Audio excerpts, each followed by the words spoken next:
Hey guys, Sleepy Reader here. I'm coming at you with the four new comic books I bought today at my comic book store. I'm just going to give you my thoughts on them very shortly after having read them. I'm gonna order them in order of favorite cover, starting with the least favorite of the four and moving up to the best, imitating a segment that Minutia Minute did. It just seemed to fit because I actually thought all these covers were great. So that alone was pleasurable. The first one is Nite Owl, #1, Before Watchmen. I didn't get the comedian because I get really turned off whenever I hear something is all about the Kennedys. I feel like I've been hearing about the Kennedys all my life and people worshiping them, and they, I don't know. I just get tired of the whole baby boomer thing. So I just thought, well, I'll wait till the trade for that and see after it's all done what people have said about it, and see whether I really want to get it. Nite Owl, I was probably going to wait for the trade, but I couldn't resist the artwork when I was looking at it in the store. It's I'm always a sucker for artwork. It's drawn by Andy Kubert and inked by his father, the classic Joe Kubert, and I found the artwork very pleasing. It's a little bit retro, a little different than what you see in comic books usually now, with a lot of kind of sketchier ink lines in it, and I really liked that. And the art is quite dense, in that sense, playing an homage to, or reminding one a bit of Dave Gibbons, but it's, they don't imitate the panel layout or much else about what Dave Gibbons did, but it's nice, detailed artwork. And for that, I'm happy to have bought it. Wish it wasn't $3.99. And I would say that it's just story-wise, it's okay. It somewhat like Minutemen, it hews very closely to what we already know, and includes some scenes that seem straight out of Watchmen, actually, like that one. And one where all the superheroes get together in a meeting that gets ruined by the comedian. But we do get interesting material around these events so that it's more interesting than a mere repetition of what we've seen before. So, I would say it was good, not mind-blowing, but respectable. It does seem like maybe where the story's going is this is going to be a buddy movie, or a buddy story about Nite Owl and Rorschach, and it's a little too cutesy already. Which, given that we know Rorschach's pretty much a psychopath, even though an admirable one in some ways, it doesn't quite strike the right note there. It doesn't quite get finessed properly.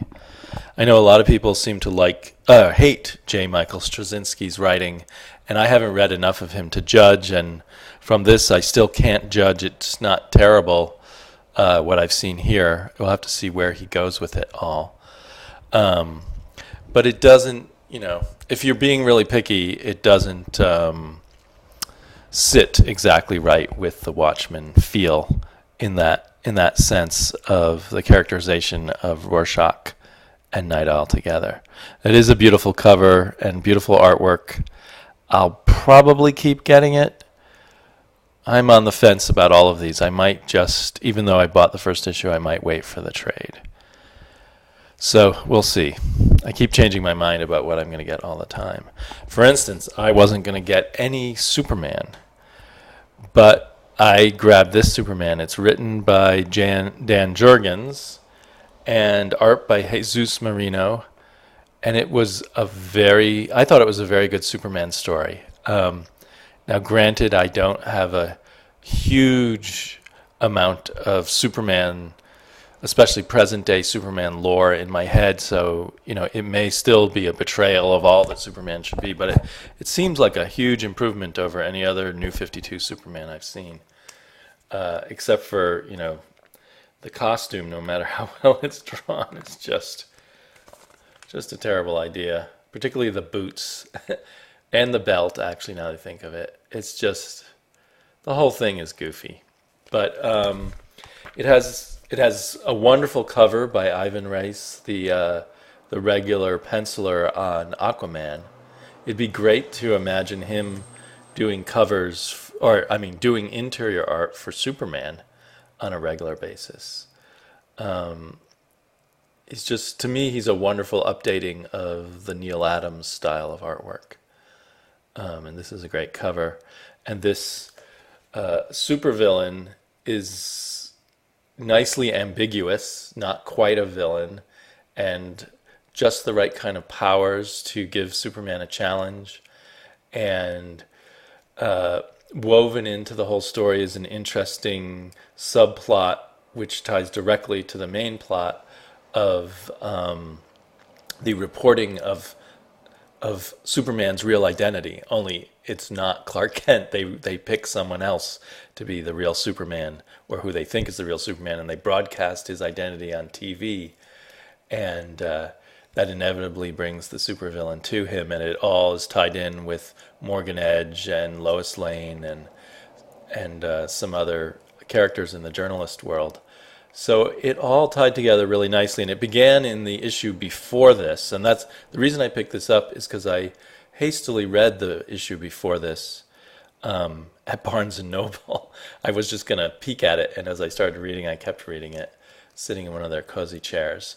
And I didn't buy it, but then I liked it enough that I thought I'd pick up this issue, and this issue exceeded my expectations. So maybe we're finally going to get some good Superman. Although I understand Dan Jurgens will soon be replaced with Scott Lobel, and I don't know how that's going to go. But I think I'm going to pick up any further Dan Jurgens written issues.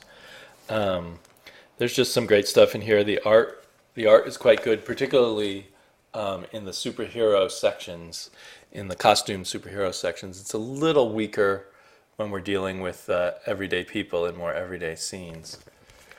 But I highly enjoyed this. So that's really cool. I often just want a good superhero story, and that's what this was. And it had lots of subtle stuff about, you could tell what Superman was feeling. He never told you directly what he was feeling, but you could see what he was feeling about his secret identity and problems of developing close relationships with people when you're a superhero. So it was excellent.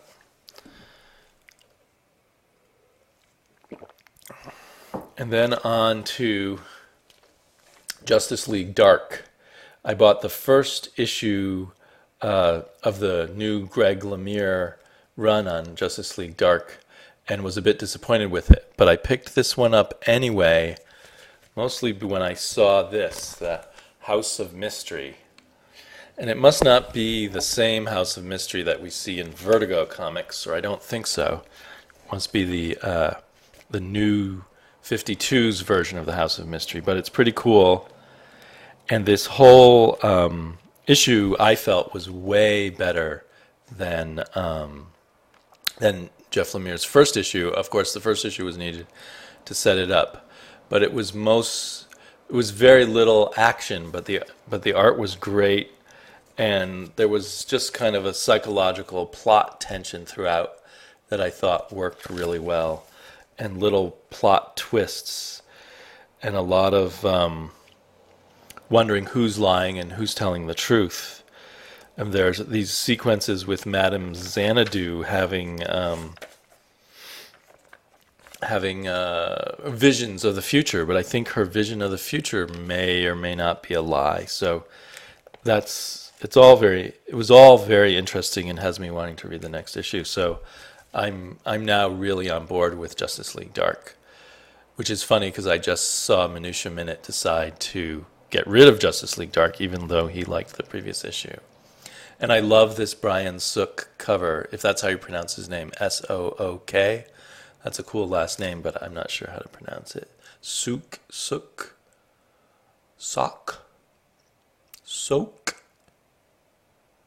It's late at night. I should be in bed. But this is just a great cover. So this was my second favorite cover, though. My first favorite cover was for Batman Incorporated. This cover's right up there in my mind with the cover last week or 2 weeks ago of Dial H. Dial H2 had an incredible cover too, and those two are now my favorites of the past month or two. A highly symbolic cover. This is Talia al Ghul and Robin, and who's down below there? I'm not even sure who that person in the red mask is, or some of the other people. They may not all appear in the story. I'm definitely gonna reread this one. It was very dense. I thought it was Grant Morrison at his best. This could have been like an issue 0, really, because it's a really cool backstory to what we already know, and how it all fits into the new DC timeline is very puzzling to me. But in essence, it's Talia al Ghul's story, starting from her childhood up to pretty much the present time of Batman Incorporated. But I usually think that a story, someone's life story told in one issue, is kind of a dry kind of experience. But this is just done fantastically well, and just the artwork and the storytelling. And the storytelling through the artwork and the storytelling through the dialogue is, and the beautiful artwork too, is just great. And they utilize so many of the things that make comic books really cool, and they move you through time in such a perfect way. It's incredible that they pulled this off, and so now I feel like I really know Talia al Ghul, or Grant Morrison's version of her now. So I'm really excited to see where this comic's going to go next. So of those 4 comics, the only one that was even a slight disappointment was Before Watchmen. So, that's got me eager to go out on the weekend if I somehow have the free time and buy some more comics.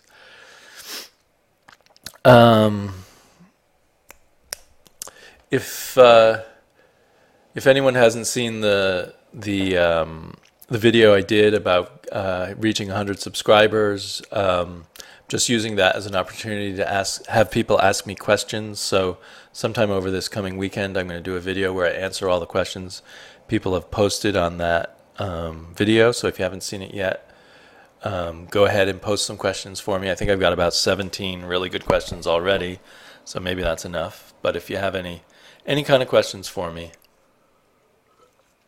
I will happily answer them. And seems like there was one other thing I wanted to comment on. I will end this video with strange silence. Anyway, talk to you guys all soon. Looking forward to everyone's videos. Bye-bye.